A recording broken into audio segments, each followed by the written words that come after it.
Assalamualaikum warahmatullahi wabarakatuh. Alhamdulillahi rabbil alamin. Wassalatu wassalamu ala ashrafil anbiya'i wal mursalin wa ala alihi wa ashabihi ajma'in. Asyhadu an la ilaha illallah wahdahu la syarika lah wa asyhadu anna Muhammadar Rasulullah la nabiyya ba'dah. فقال الله تعالى في القرآن الكريم: أعوذ بالله من الشيطان الرجيم بسم الله الرحمن الرحيم ومن آياته أن خلق لكم من أنفسكم أزواجا لتسكنوا إليها وجعل بينكم مودة ورحمة إن في ذلك لآيات لقوم يتفكرون. Faqala an-nabiy sallallahu alaihi wasallam an-nikah sunnati faman raghiba an sunnati falaysa minni. Shadaqallahul azim. Kaum muslimin dan muslimat yang berbahagia, puji dan syukur kita ucapkan kehadirat Allah Subhanahu wa taala. Alhamdulillah, Allah memberikan kesempatan, kekuatan dan kesehatan kepada kita bersama. Salawat dan salam buat Nabi Muhammad sallallahu alaihi wasallam. Allahumma shalli ala Muhammad wa ala ali Muhammad. Pada kesempatan ini kita akan menguraikan sebuah tausiah mewujudkan keluarga yang sakinah. Kaum muslimin dan yang muslimat yang berbahagia, dasar dari pernikahan dalam Islam sebagaimana Allah ungkapkan dalam surah Ar-Rum ayat 21. Wa min ayatihi an khalaqalakum min anfusikum azwaja. Sungguh dari tanda-tanda kekuasaan Allah, Allah menciptakan pasangan dari dirimu sendiri. Untuk apa? Litaskunu ilaiha, agar kamu mampu berkasih sayang dengan mereka. Dan Allah memberikan kepada kamu mawaddatan wa rahmah, keluarga yang mawaddah, yang penuh dengan kasih sayang dan penuh dengan perhatian. Inna fi zalika laayatin liqaumi yatafakkarun. Demikianlah Allah jelaskan ayat-ayatnya bagi orang-orang yang mau berpikir. Dalam sabda Rasulullah, Nabi mengatakan as-sunnati an-nikah sunnati faman raghiba an sunnati falaysa minni. Nikah itu adalah sunnahku. Siapa yang tidak melaksanakan sunnahku, maka dia bukanlah umat. Lalu dari dua ayat tadi, ayat dan hadis tadi, serta Undang-Undang Nomor 1 Tahun 74 dijelaskan bahwa tujuan pernikahan itu adalah mewujudkan rumah tangga yang sakinah, rumah tangga yang aman, tentram, penuh limpahan kasih sayang. Inilah yang dikatakan sakinah, mawaddah, warahmah. Aman, tentram, penuh limpahan kasih sayang. Yang kedua, bahwa pernikahan itu bertujuan untuk memperoleh keturunan yang sah berupa anak-anak yang soleh dan solehah, yang merupakan salah satu tujuan pernikahan itu. Anak adalah permata keluarga, sehingga orang berusaha mendapatkan anak untuk belayan kasih dalam rumah tangga. Yang ketiga, pernikahan itu bertujuan menjaga kehormatan dan harkat manusia, agar manusia mampu menyalurkan nafsunya di jalan yang diperintahkan oleh agama, menghindari diri dari perbuatan zina serta perbuatan maksiat lainnya. Yang keempat, pernikahan itu bertujuan menciptakan ketenangan jiwa dan ketentraman hati. Jadilah pasangan itu upaya untuk menenteramkan jiwa dan menenangkan hati kita. Sehingga Rasul pernah mengatakan, apabila engkau melihat seseorang yang menakjubkan di luar rumahmu, pulanglah ke rumahmu. Karena apa yang ada pada dirinya juga ada pada istrimu di rumah. Inilah yang keempat. Yang kelima, bahwa pernikahan itu menalurkan hasrat biologis kita sesuai yang ditentukan agama. Inilah Makanya tujuan pernikahan itu adalah keluarga yang sakinah. Untuk mendapatkan keluarga yang sakinah, Islam menuntun mulai dari kriteria pasangan kita. Rasulullah bersabda, "Tunkahul mar'atu li arba'in." Nikailah pasangan hidupmu karena 4 hal. Pertama, lima liha, faktor harta. Yang kedua, wali hasabiha, faktor nasab dan keturunan.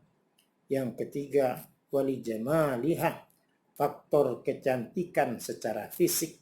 Yang keempat, walid diniha, faktor agama.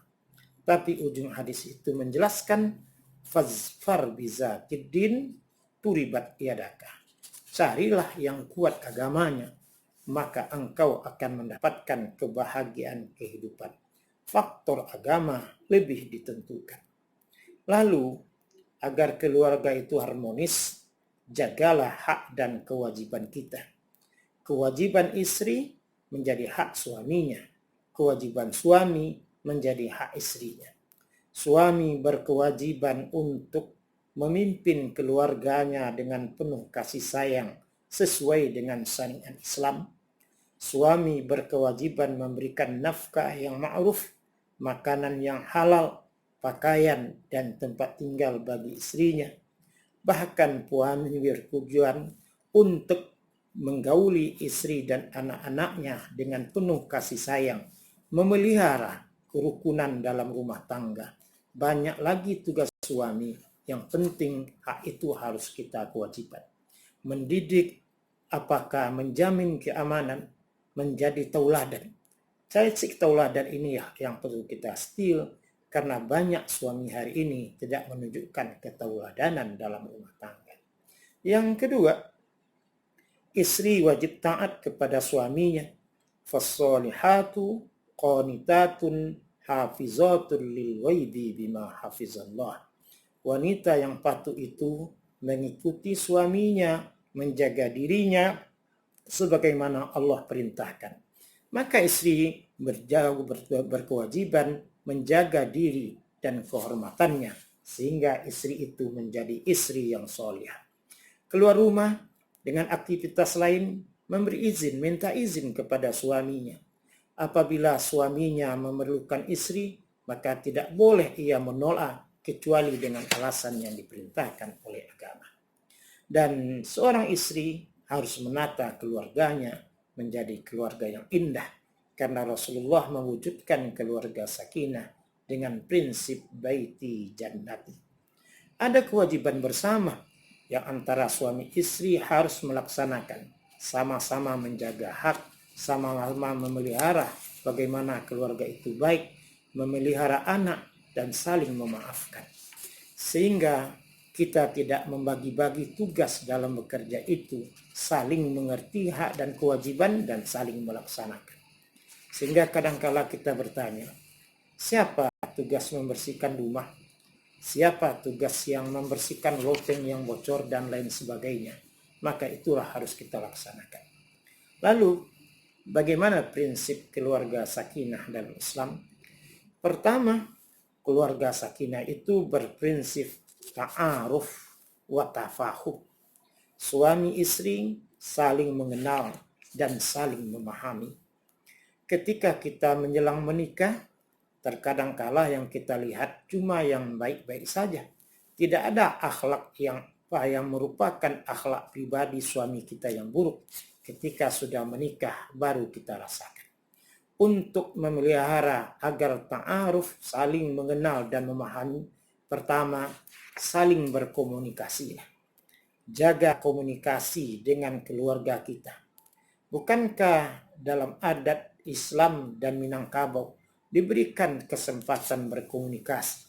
Setelah makan bersama, kita bisa berdialog dengan keluarga kita. Selesai sholat berjamaah dalam rumah tangga, sama keluarga itu kita saling berkomunikasi, bertanya terhadap problem apa yang dilaksanakan. Yang terpenting dalam komunikasi, menyebarluaskan positif thinking, berprasangka yang baik. Jangan sekali kita bernegatif thinking untuk berbicara yang tidak baik. Ini yang pertama, agar kita ta'aruf dan agar kita tafahum. Kalau ta'aruf dan tafahum ini sudah bisa kita laksanakan. Yang kedua, tarahum wa takahum. Apa tarahum wa takahum? Saling menyayangi dan saling memuliakan. Bahwa resep keluarga sakinah apabila ada rasa sayang dan saling kita muliakan. Apabila kita emosi dalam keluarga, maka kembalikanlah kesadaran kita ketika awal dalam pernikahan sehingga timbul kasih sayang. Berikan perhatian kepada suami dan istri kita. Jadilah kita orang yang sering memperhatikan. Jadilah minantu idaman dalam keluarga itu. Berikan pujian, ucapan terima kasih adalah hal yang sangat baik.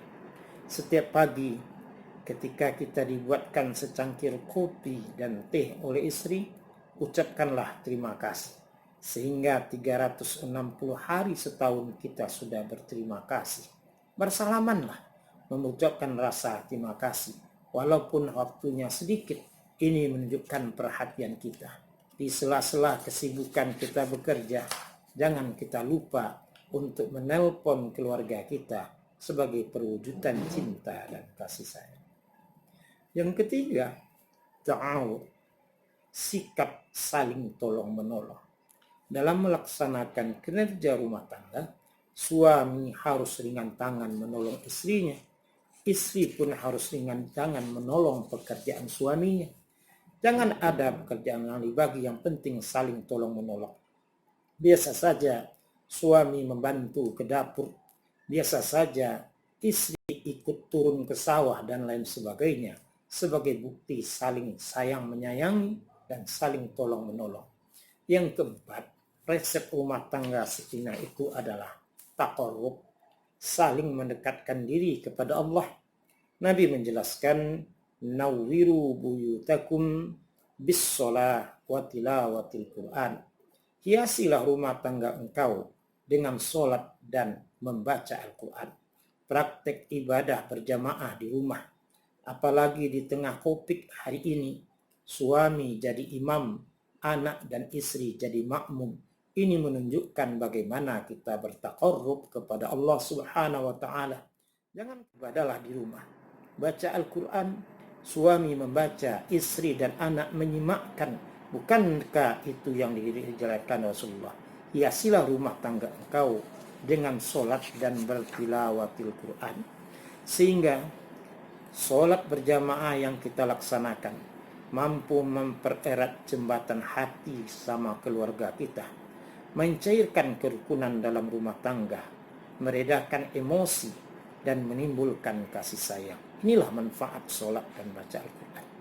Maka jadilah kita keluarga yang sakinah dan dambaan setiap rumah tangga Islam, sehingga kita saling doa mendoakan, menyelamatkan kita hidup di dunia dan menyegerakan kita hidup di akhirat. Mudah-mudahan tausiah singkat ini mampu mewujudkan keluarga kita di introspeksi sampai menjadi keluarga yang sakinah, yang penuh lambaian kasih dan sayang dalam rumah tangga, menyelamatkan kita hidup di dunia dan hidup di akhirat kelak. Demikian saja, berbanyak maaf. Wabillahi taufiq wal hidayah. Wassalamualaikum warahmatullahi wabarakatuh.